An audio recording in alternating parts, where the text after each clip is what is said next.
Bientôt l'hivernage, l'heure de faire les comptes pour cet apiculteur professionnel.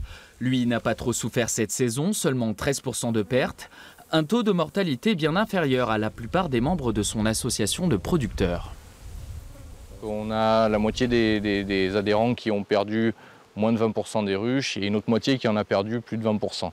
Et quand c'est son métier, perdre plus d'un quart de son cheptel, ça peut effectivement poser quelques soucis. Son exploitation est donc saine, à l'équilibre et même sur le point de connaître un nouveau départ grâce au label Bleu Blanc Ruche. Une initiative signée Arnaud Montebourg, le ministre de François Hollande, reconverti dans les affaires, se lance un défi, la vente de miel. Le principe, mieux rémunérer les apiculteurs qui s'engagent en contrepartie à augmenter dardard leur cheptel d'abeilles. Cet apiculteur a décidé de passer de 400 à 700 ruches en un an. Le cheptel d'abeilles en France diminue, et on va dire inexorablement, il semblerait, depuis plusieurs années. Bon, voilà. Est-ce que ça ne sera pas tout seul, mais est-ce qu'il n'y a pas une possibilité pour au moins ralentir ça, voire inverser la courbe? Il n'y a pas de raison qu'on ne puisse pas inverser la courbe.